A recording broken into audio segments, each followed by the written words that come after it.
Hello and welcome to the very first Mole review. I haven't done a review in a very long time, but Watch Dogs Legion just wanted me to do some. My name is ChaosMole, and today we are talking a little bit about the technical aspect of the game and gameplay. If you want to see a whole technical breakdown of this game, definitely check out the people at Digital Foundry. I will put a link to the video in the video description, and they are breaking down this whole game in FPS, which CPU, with GPU, like they're doing a full breakdown, and you should check it out. But this game for me is my personal Assassin's Creed Unity. Whoa, isn't that a little bit too harsh to compare to Assassin's Creed Unity? I mean, Assassin's Creed Unity was pretty bad. Yeah, but this game is too. It is not as bad as Assassin's Creed Unity, where Assassin's Creed Unity couldn't even run on 30 FPS on high-end machines. But this game is definitely not meant on the PC to run at 60.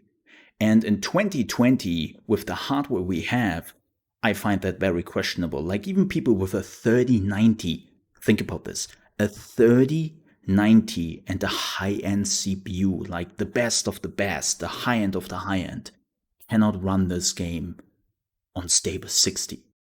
Think about this for a second. And this is because Ubisoft did something they did with Assassin's Creed Unity. They just packed a lot of new technology into the game. In Assassin's Creed Unity, it was basically the technology which would let look flat textures not flat anymore, like cobblestone or a brick wall you see here in the background, by the way, normally looks always flat in video games. And thanks to this new technology, it doesn't anymore. So they use this technology everywhere in the game. And you couldn't even lower like how good it looked. Like you couldn't even deactivate that technology. It was baked into the game. And because they used it everywhere, they even used it, and this is the crazy part, like there were pillows all over the game, right? In every like room there were just hundreds sometimes of pillows. And they even used this new technology on the stitches of the pillows. And of course, that just cranked up the CPU and GPU load and became so bad that Ubisoft basically had to patch in the ability to like lower or deactivate that. And here it is not the technology anymore which makes it look like not flat textures. Like that is already standard and doesn't really take much of your GPU anymore. This time, they're using ray tracing. And unfortunately, they're using ray tracing everywhere. Like everything in this game which could theoretically reflect something is using ray tracing. And it is so much that they just overdid it. It has nothing to do with, well, then you need just more powerful hardware, because even the powerful hardware cannot manage it. And in my opinion, this is bad. Like this is a developer who wanted to showcase, like, look, this new technology, and they didn't even spend a second to think about how this would like interfere with gameplay, how it would lower the game under 60 FPS, because they were just like, nah, like showing off the technology is much more important. Like this is more like a tech demo for ray tracing than it is really a game with some technology in mind. Like if you want to see ray tracing at work, check out Control. Control is a fantastic game. It runs pretty well now on decent hardware and shows a lot of ray tracing technology. So it is possible to showcase that ray tracing technology without compromising FPS. And again, this is clearly like a thing Assassin's Creed Unity did, like where they just said, dude, I don't care how it runs, I just want to showcase the technology, like make it so that everyone sees it. And unfortunately, that doesn't help at all. Now you might say, okay, Mo, well, that's technology. I don't really care about technology as long as the game is running at 30 FPS. I'm okay with that, even on the PC. Well, okay, well, I respect that. I'm not a person who thinks that way, but I respect that. Let's talk about gameplay. And unfortunately, this is where it becomes the next Assassin's Creed Unity, because it is a step back and it just shifted a lot of gameplay elements which were in Assassin's Creed games before to other places on the map. That's what Assassin's Creed Unity did. Like, it took a lot of features, changed them a little bit up, and sold them to you as something new. And that is what Watch Dogs Legion is doing here as well. Let's talk about the main feature. You can recruit every NPC in the game. Well, first off, that's not true. They are unfortunately NPCs who don't like you and they will not talk to you. And to change that they like you is far too much work. It is far too much work to do it. So, yes, technically you can talk to everyone, but it would take far too much effort to actually get to the point that they will talk to you. And so you only have like a limited amount of people you can talk to, even though that's still a lot. Like, I'm talking about hundreds and thousands of people, but it's not every NPC. Now, let's talk about the idea itself. And unfortunately, recruiting a person is the most blatant and boring thing I've ever seen in a video game. Let me tell you how it works. So you're going to an NPC, you start to talk to them, and you start with, "Hey, you look like somebody who wants to save London." And the NPC goes, "Oh my god, are you DedSec? You are a legend. Oh, that's amazing. Yeah, let me tell you about my troubles." So first things first. A, DedSec is dead. Like, when you were starting off the game, DedSec is basically dead and you are the last surviving member and everybody thinks you are gone. Second, DedSec is a terrorist group at this point. Like, everyone believes that you are the worst criminal alive and nobody would even like remotely talk to you. So it's like, how are they so happy to see you? A, they shouldn't expect you, and B, if they would see you, most of the people would probably call for the police. So there is no build up. Like, you were working on saving London, right? Like, showing that you are there to help and you are not a terrorist group. That's what you were trying to do. But in the first few hours of the game, you were clearly branded as such. And you were slowly working on it, but there is no build up. Like, every NPC in the game sees you as the good guy immediately, and there's nobody questioning you really. And it's like, wow, that takes so much of the immersion. But let's go back to the gameplay aspect. So when you talk to them and they just did their monologues, like, the NPCs are not even talking to each other. I had a dude pouring its heart out to me. Like, it was heartbreaking to hear the story of its sister being dead and the other one is kidnapped. Like, his whole family is just going to shit.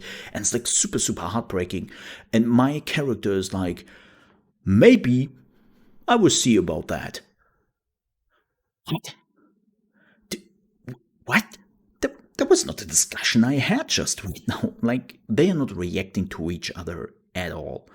And so when you talk to the person, they're basically starting a fetch quest.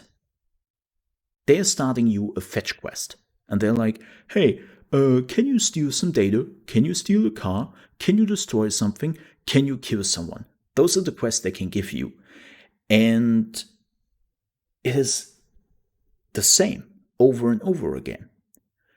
And it's pretty mundane and boring till you realize something. You look at the map, the in game map, you open it up, and there's something very weird with that in game map. You probably know Ubisoft games at this point, right? Whenever you open up the in game map, you have tons of possibilities where you can go and what you can do on the map. Like, so many interactive things, side quests, events, mini games. Like, there's so much going on the map every time. Not in this game. Not at all. Why?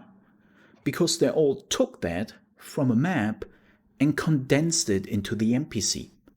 So the NPC, or the NPCs, are now your in-game events, your side quests, but you recruit them. Like, when you are done with this in-game event, with that side quest, You recruit them. Yes, there's still some events left on the minimap, but I would say there are like 4 or 5 events per region or per borough in London, and then afterwards it's all NPCs. Like if you want to do something in the city, you better talk to an NPC. Of course, that means it's more or less endless, but it's still like it's weird. Like there's nothing going on in the city. This city is dead. Like it's literally dead. And the NPCs in the game, oh my gosh. I don't even know where to begin. Like one of the most emergent breaking moments is actually a neat feature in the game, but just horrible executed is NPCs just don't spawn in. They're coming out of a building. They're opening up the door, coming out of a dark void behind them, so they don't even put textures there, and then they're doing something absolutely ridiculous. They're leaving the building and they're starting to run into the door. They're just walking against the door for like a solid minute till then the system is telling the NPC, oh, something must be in the way. Well, you better go back into the building and try it next time. And it looks so hilarious when that happens, but it's also like, really? The NPC who just opened up the door doesn't recognize the door as an object? And they're not walking around it? What the heck, man? Like, this game is in an alpha or beta state at this point. Like, not even that. This game is a proof of concept. Like, something which could have been great, but there's nothing else. That's the problem. Like, you might now ask, okay, Mo, so we talked about, like, the NPCs, how you can recruit them. We talked a little bit about the events. There is a main story in the game. What else? The answer is nothing. There's nothing else in this game. Yeah, there's some mini games you can play. Okay, cool, but they're not even noteworthy. They're not like the Yakuza mini games where you can basically just play hours and hours. They're not that important. It's just running for some collectibles. The main story is alright, that's alright, but there's nothing else besides of recruiting NPCs. And most of the NPCs don't even make a difference.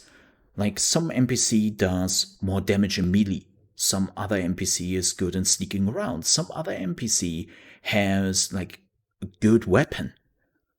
But if you're playing it smart, like it doesn't really make a difference.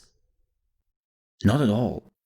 Everyone can use a spider, everyone can use stealth technology. Like it's not that you need like a certain character for a certain mission or anything like that. Like it's really just everyone can use the spider, right? Like everyone can use stealth technology, everyone can sneak.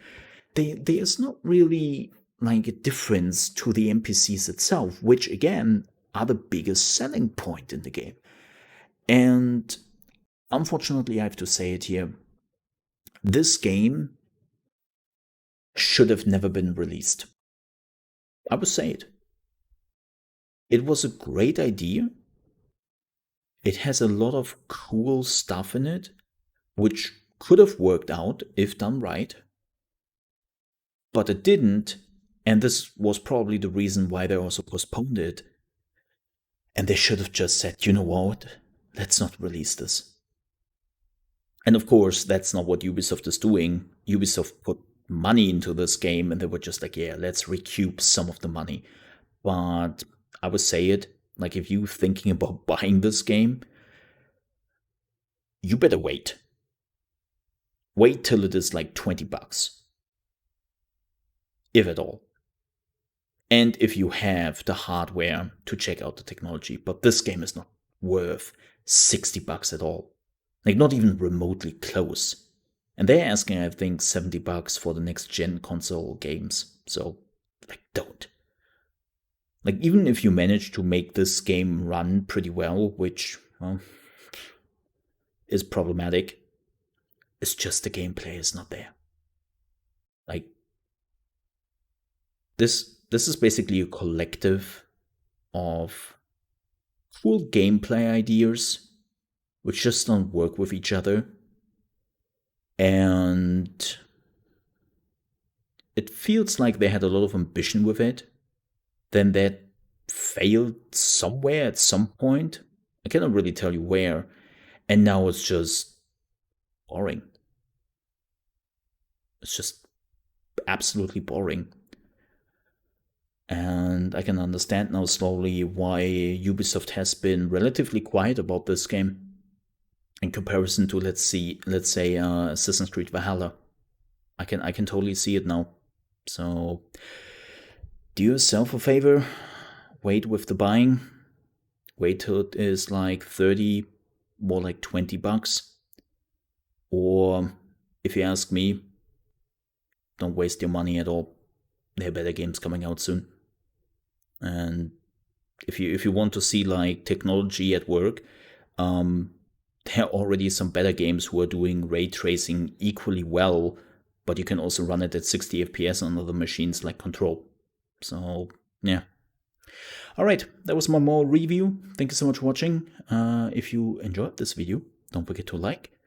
And if you're new to the channel, I would appreciate if you consider to subscribe, because we are releasing a video once per day about talk show, gaming podcast, video games, gaming news. Like we have a very interesting mix of video games here on the channel. Again, thank you so much for watching. See you next time.